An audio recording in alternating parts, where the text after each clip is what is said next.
So this is chapter 3, looking specifically at British North America. Up until this point, we've talked about the founding of the British colonies, but we've also talked about some of the other colonial interests in North America, Central and South America, and the Caribbean. So today we're going to be focusing on British North America because, of course, the 13 original British colonies will become the United States. So the men and women of the American colonies, without a doubt, created a new world. And by this, I don't just mean, the big name people. I mean everybody, not just the wealthy plantation owners or wealthy landowners, but the servants, enslaved laborers, free farmers, religious refugees. Everybody is coming together. Everybody who lives in these colonies is contributing in some way to the formation of this new world. So very important to understand that throughout the 17th and 18th century, the fluid labor arrangements that we talked about starting last week and racial categories are going to start the solidification process into a race-based slavery. And we're going to get more into how that happens. But remember, in chapter 2, we talked about how there were all these different types of enslaved people working together. And you had the indentured servants who were white and European, and you had slaves coming over from Africa who were black and enslaved, and then you have Native Americans as well. And they're all working together, and it's not really clear, what the dividing line is between them, and it's not really clear, okay, are some slaves for life, or do they have an end period and a start period? That's going to start solidifying into slavery as we tend to think of it in popular culture in the South. The North American mainland was originally this marginal area in the broad British Empire. The British Empire at this point is extremely large. They have colonies all over the world. There's a famous saying, the sun never sets on the British Empire, because it was just so large that literally the sun never set on it. So the 13 original British colonies were not really the most important at all. There were others that were more economically beneficial to the British Crown. And this initially is a very small kind of backwater in this vast empire. However, the North American British colonies are deeply tied to the larger Atlantic trading networks that we're going to be talking about, and a new and complex Atlantic world is also going to be tied to Europe and Africa through these trading. So, turning our attention back to slavery, talking about slavery and the making of race. And when we've been talking about this pretty much throughout the chapters we've been discussing thus far, and it's going to continue to be a topic that we bring up again and again. So the 1660s were a turning point for the black men and women of the British colonies. There were a series of new laws that gave legal sanction to lifetime enslavement of people of African descent. Now this is different because remember before 1660s there were black slaves working in the colonies, but we talked about before how this was a temporary thing similar to indentured servants where they could be set free. It wasn't a permanent deprivation of freedom, and that's what we're going to see now. Slowly these laws, starting in the 1660s, are going to make this permanent deprivation of freedom and separate legal status for specifically African American slaves. And this is going to facilitate strict racial barriers that, remember, didn't really exist prior to this. And slowly over time, skin color is going to become a marker of an all-encompassing division between white and black. So there's still indentured servants at this point that we're talking about, the 1660s. Slowly over time, due to Bacon's Rebellion and due to this notion that in some way white and black are different, as we're going to talk about next, different races, slowly the use of indentured servants is going to die out, and so is the use of Native American slaves, which we're going to talk about a little bit later on here. But thinking about Africans and later on African Americans as a separate race, that wasn't something that even in the 1660s and even after everybody agreed with. Again, this is something that's happening slowly over time. So look at this quote. "I can't think there is any intrinsic value in one color more than another, nor that white is better than black. Only we think it so because we are so." And the person who said this, because you think, well, that sounds rather nice for somebody in the 17th century, right? He's saying there's no one skin color or another doesn't make you better or worse. This is coming from a man by the name of Captain Thomas Phillips, who was the master, hence his title, captain, of a slave ship in 1694. So here you have a man who is like, it's his job, and he's making money taking people across the Atlantic Ocean to be sold into slavery. And he's saying, yeah, I don't really think there's a difference between, whites and blacks. So it's interesting because on the one hand, he's saying, I don't see any one race being better than the other. But on the other hand, he's involved in this horrific slave trade. And what it's showing is that, people are seeing that as being something that's morally questionable, but economic concerns are winning out in the end. He's making money off of this, and he's willing to look the other way and overlook any morals that he might have on the issue. So Native Americans, again, are still used as slaves. There are still indentured servants, again, although slowly over time throughout the 17th century, the use of indentured servants is falling out of practice, but they're still there. And so are Native Americans.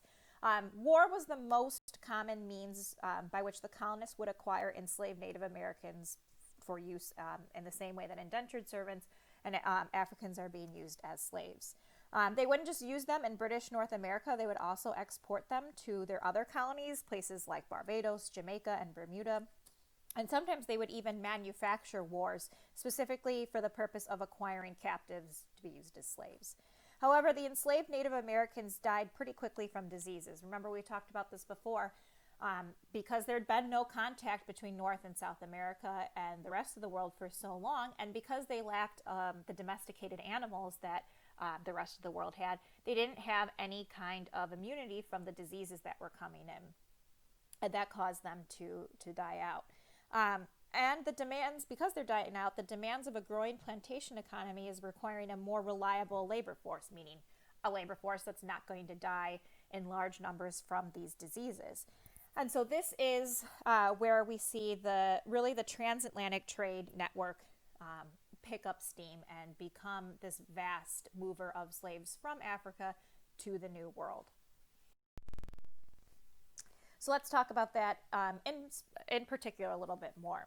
So European slavers transported millions of Africans across the ocean in what has now been called the Middle Passage. And it's called the Middle Passage because depending on whose perspective you look at, it's still, no matter who you're looking at, European or African, it's still the Middle Passage. So what do I mean by that? Well, from the European perspective, this trade in slaves is just one leg in the maritime trade in semi-finished American goods. So things that are grown in North and South America are then sent to Europe to be manufactured into commodities. Those commodities are then shipped to Africa to be traded for enslaved Africans. The enslaved Africans are then sent over the Atlantic to harvest the raw materials and to start the whole process over again. And this is popularly known as the triangular trade. And so that transport of the Africans across the Atlantic Ocean is going to be that middle part of that trading system, hence Middle Passage. And for the African slaves who are being sold into this system, it's the middle of three distinct journeys that they undertook. So they would have an overland trip in Africa to the coast. So wherever they were captured as war captives, they had to be marched across the Africa to some sort of coastal trading village. There they would be loaded onto a ship, taken across the ocean, Middle Passage. And then once they got to the New World, they would go through a system of acculturation. And the trip across the ocean, by the way, took anywhere from 1 to 6 months. So that Middle Passage is going to be by far the most difficult. So what is acculturation? This is what they often refer to as seasoning. It's where they would acclimate the newly brought in slaves to what they would be doing. So they would be transported to a mine, maybe a plantation, wherever it is they're going to be working. So again, all three parts of the Middle Passage from the slave's perspective is pretty difficult, but by far the Middle Passage is the worst. The very famous picture over there on the right is a plan of the lower deck of a ship, a slave ship, in which slaves are stowed. You can see there's a total of 292 slaves, and they are crammed in there any which way possible. So in a very small space, close together. They would be chained, and often there would be some severe skin loss due to the shaping of the chains on their wrists and ankles. Oftentimes bones would start to show. And all sorts of untold horrors occurred here. Rapes, whippings, disease. Dysentery, for instance, was a really bad one that would come on these slave ships. Dysentery is sometimes referred to in historical documents as the bloody flux. You can kind of think of what it would cause you to do. It would have you to have basically the stomach flu times 100 until you died. And so it left captives literally dying in pools of excrement. Just terrible. A total of 11 to 12 million slaves were transported across the ocean in this way. There were about 2 million deaths at sea total, an additional several million dying either in the overland trip in Africa or through the seasoning in the New World. So again, all parts of the Middle Passage from the slaves' perspective were terrible. But later abolitionists, which we'll talk about later on, people who worked to end slavery, are going to focus on the horrors of the Middle Passage for some obvious reasons. So, yes, slavery has existed throughout the world, throughout time, but you can clearly see that the horrors and the particularity of slavery in the New World make this altogether something quite different. And the impact on America is evident today. Some crops that were brought over, being associated with African slaves and later African American culture, and also different cultural items from West Africa. West African rhythms and melodies being incorporated into music is going to be important later on. And so those kinds of things are brought over as well. We already briefly talked about this, but remember the first steps of the Atlantic slave trade start quite a bit earlier than this, in the 1440s, so that's the 15th century. Remember, the Portuguese are really the first to start this whole slave trade in Africans. So as they were starting to try to find a way around Africa to get to the Indies, they were coming in contact with different African nations and engaging in an already existent slave trade there. But instead of taking them to the New World, because of course 1440s, we're not to the discovery of the New World yet here, they would take them back to Portugal, mainly to be used as domestic servants, not agricultural laborers, because in Europe, there were peasants who were doing a majority of the agricultural labor for wealthy landowners. So they didn't need agricultural laborers like we're going to see in the New World. But the Americas is a new situation. And in the Americas, you have the opposite. You have a ton of land and you have a scarcity of labor. So instead of using slaves largely as domestic servants, slaves are going to be used as largely an agricultural production group. So the slavers often landed in the British West Indies, and slaves were then, quote unquote, seasoned in places like Barbados, and then from there they might be sent to other colonies in North America. Later on, places like Charleston, South Carolina, Charleston is going to become the leading entry point for mainland British North America. About 450,000 Africans are going to land in British North America. And so, something that's a little bit different in British North America than the colonies of the West Indies, for instance, there were more enslaved women than any other colonies, and thus there were more children, because this, of course, facilitates natural reproduction. And a Virginia law of 1662 stated that all children had to inherit the quote-unquote condition of the mother, meaning that if your mother was a slave, you are a slave. Because remember, starting in the 1660s, there's going to be laws that are going to dictate that slaves from Africa are slaves for life. This is not only, now, because of this law, this is not only your lifetime, it's also your children's lifetime. And remember, that's a shift, because that wasn't the case before. Slaves being brought in from Africa were similar to indentured servants in that there was a time frame on their time as slaves, and it could change, and it could end. Now it's saying it can't end, ever. So, modern notions of race relations that we think of today are related to colonization and the slave trade. our idea of race comes from this, because technically speaking, if you want to look at it biologically, there is no such thing as we're technically using the word race, again, technically wrong, because all humans are Homo sapiens. There were initially other types of humans way back when, before civilization. They all died out and we're the only ones left. What we refer to as race comes from the colonies here. So looking at this, African traders had no firm category of race. A lot of people like to say, well, these African traders who were capturing slaves and selling them, they were selling their own people, but they didn't have an idea of people of other tribes and nations within Africa being in like the same category as themselves. And in the same way, Native American groups don't view other indigenous groups as being part of the same race. They were something different. English citizens saw no racial identification with the Irish or the Welsh. So what's changing here is we have this modern idea that race is an inherited physical difference, in this case specifically skin color. And it's used from this point forward to support systems of oppression that are entirely new in the Atlantic world. That your skin color in some way makes you a slave or not a slave. That's the deciding factor. So if you think about slavery that existed before this, let's think about the Roman times, for instance. The Romans had tons of slaves, but your nationality, your skin color, had nothing to do with whether you could be a slave or not a slave.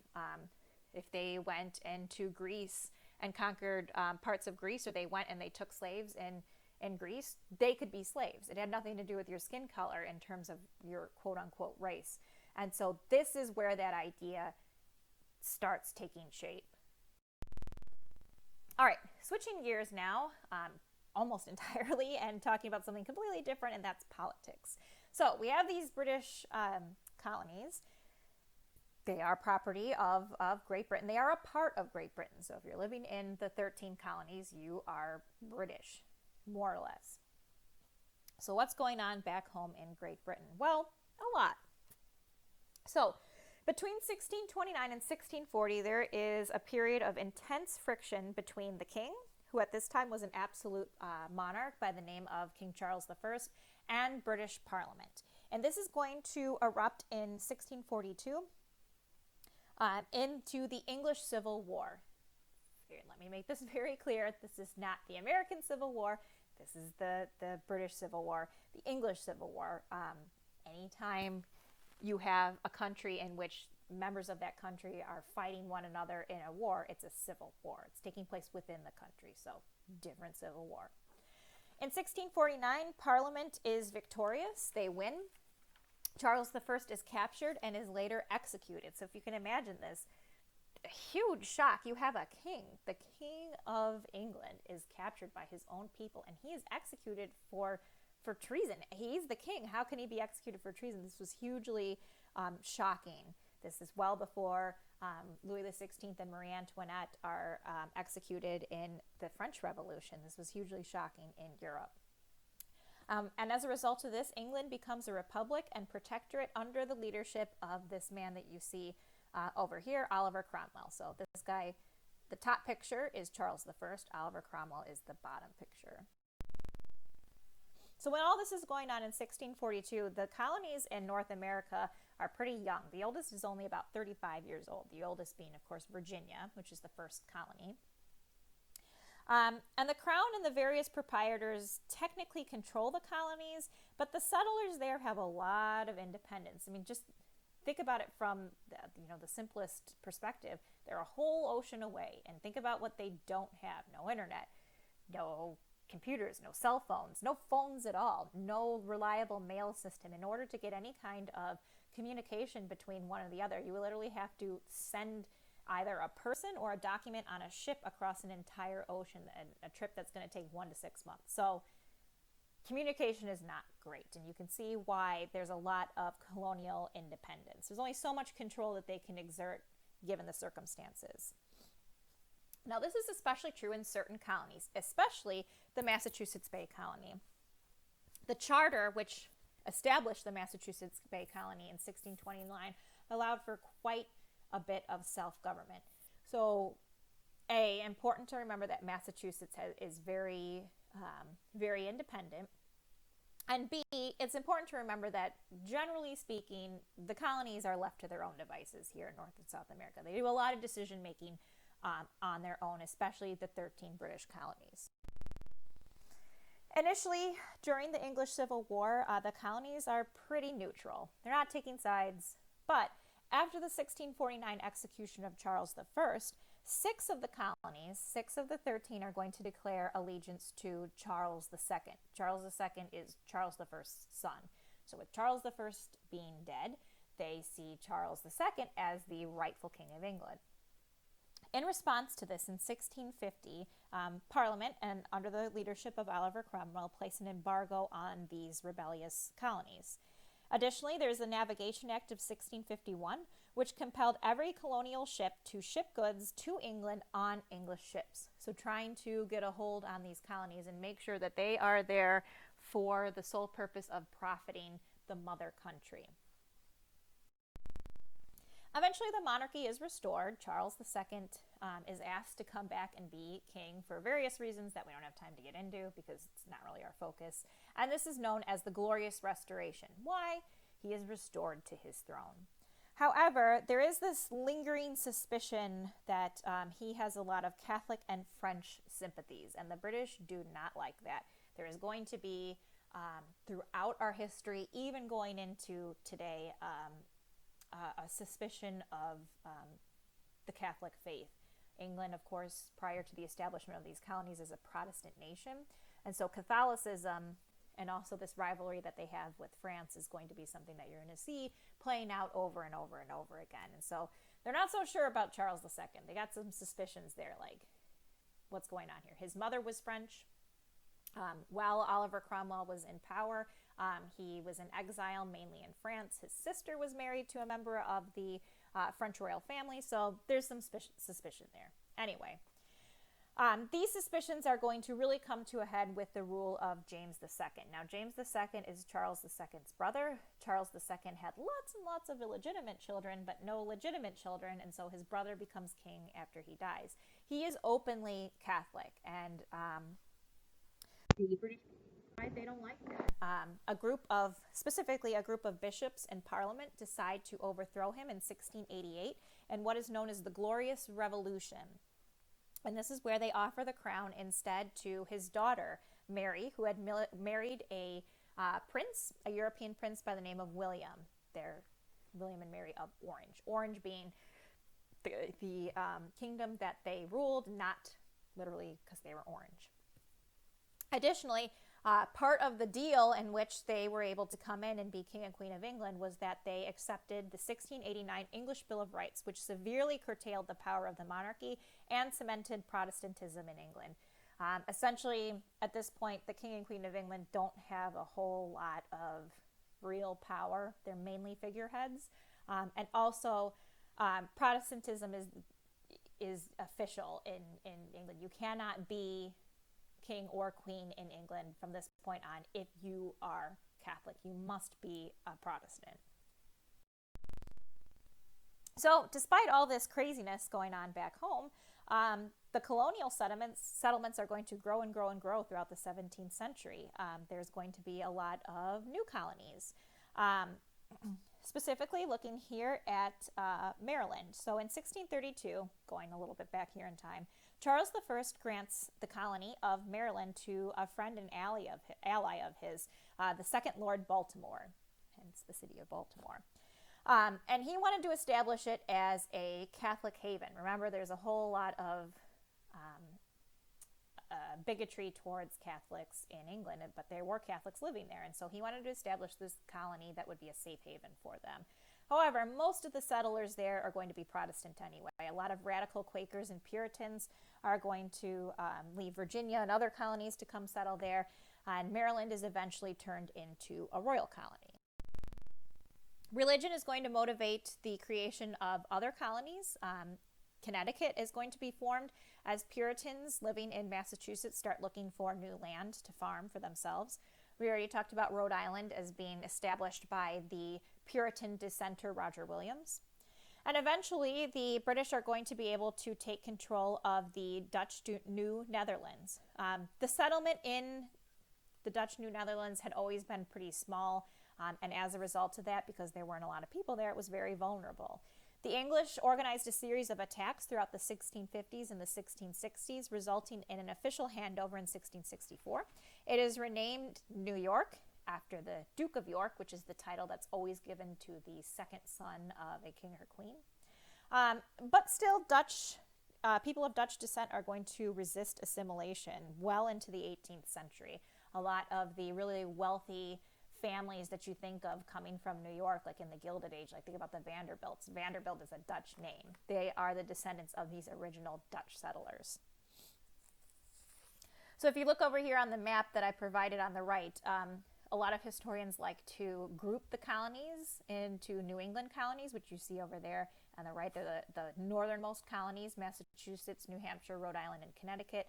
The middle colonies are New York, New Jersey, Pennsylvania, and Delaware. And the southern colonies of Maryland, Virginia, North Carolina, South Carolina, and Georgia. Some other new colonies. In 1664, the Duke of York, second son of the king, gives land to two noblemen. And this land is divided into East and West Jersey. Well, one of the proprietors, one of West Jersey's proprietors, a man by the name of William Penn, wanted more land for himself. He is granted more land, and that land becomes the colony of Pennsylvania. Now, William Penn was a Quaker, and he wanted to establish Pennsylvania as a colony of harmony. And because of this, and we're going to talk more about Quaker beliefs later on, they attract many migrants. And in 1688, in line with their beliefs, and again, we'll get more into it, they sign a petition protesting slavery. And they're going to be one of the first to officially come out against slavery as a moral evil. And again, that's going to happen slowly over time. We'll talk more about that.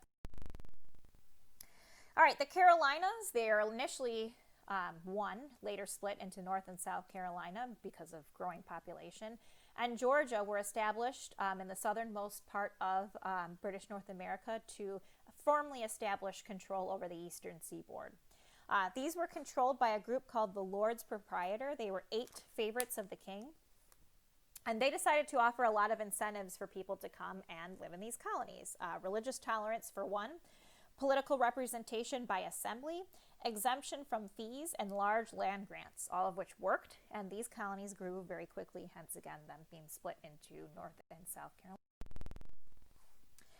All right, so that's all the 13 colonies. They're growing, they're establishing themselves, but this establishment and this solidification of what was not initially these colonies, which was just land that belonged to Native Americans, did not happen peacefully. There is an explosion of violence as all this is going on. So we're going to talk about some different riots, rebellions, and revolts that occurred as America was formed.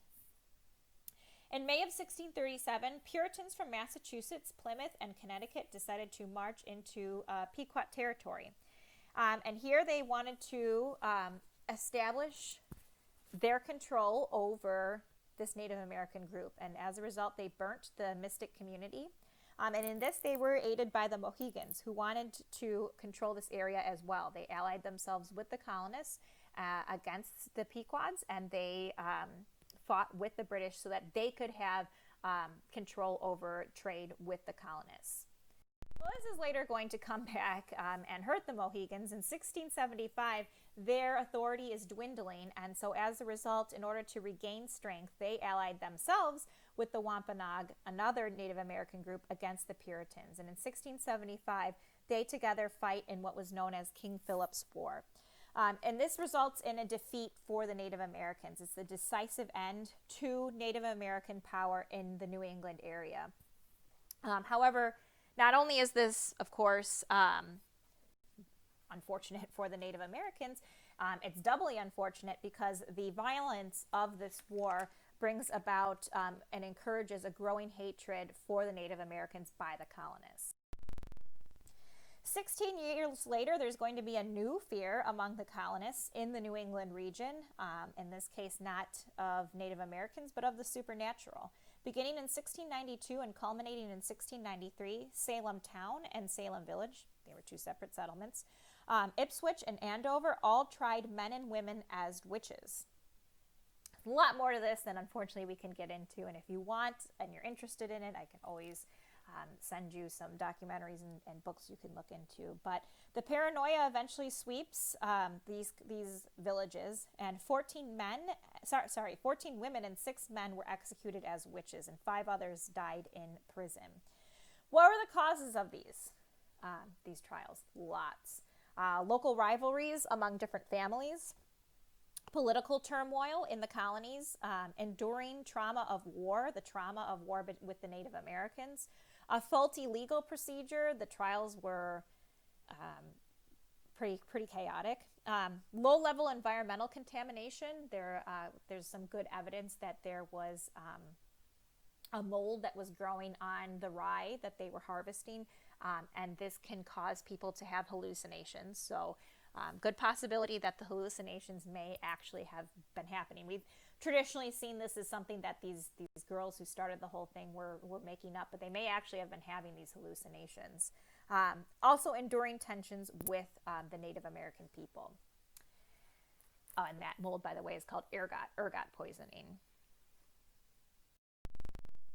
In 1715, there's going to be another conflict between the colonists and the Native Americans, this time in the Carolinas, between the Yamasee. These are the Carolinas' closest and most lucrative Native American trading partners, but eventually they turn against the colonists and decide to make war on them, and they nearly destroyed the Carolinas. However, by 1717, the conflict is pretty much dried up, as most Native Americans came to terms with the colony of the Carolinas and resumed trading. However, this war pretty much ends the lucrative trade in Native American slaves. It really signals the end of using Native Americans as slaves. And after this, you're going to see exclusively the importation of Africans as slaves. Because again, at the same time as all this is going on, the use of indentured servants is also slowly dying out. It's still there, but it's slowly coming to an end. Not all groups sought out conflict with the Native Americans. If you think back to the war between the colonists in New England and the Pequot, that was obviously provoked. Not all colonies provoked conflict with the Native Americans. Pennsylvania, carrying on in their Quaker roots, really tried for peaceful treatment of the Native Americans. And they, because they said that, okay, land has to be bought from the Native Americans. However, most of these were coercive and forced by the Indians. For example, the walking purchase of 1737. And this purchase, the native Delaware tribe agreed that they would sell to the colony of Pennsylvania all lands that a man could walk into and have. And this was a traditional way by which they measured out land. So the colonists decided to take advantage of this and organized a group of skilled runners to go on run on a prepared trail. And so the resulting land that they got was a lot larger than they had intended to sell. And this land sale is going to be a chief point of contention during the 7 Years' War, or the French and Indian War, which we'll talk about later on. So to conclude this chapter, the 17th century really brings about the creation and the maturation of Britain's North American colonies. The colonists were warring against imperial intrigue, the climate, and Native Americans. And the result is going to be ruthless expressions of power in North and South America, as well as the establishment of a highly lucrative transatlantic economy rooted in the use of slavery. They are going to fashion an increasingly complex society, and that has very unique religious cultures, economic ties, as well as political traditions. So it leads to our chapter question for this chapter. What effect did the continual violence of colonial settlement, looking specifically at slavery and the slave trade, the wars with Native Americans, the Salem witch trials, and the political fighting at home in Great Britain have on the development of the British colonies? So that is the end of chapter 3.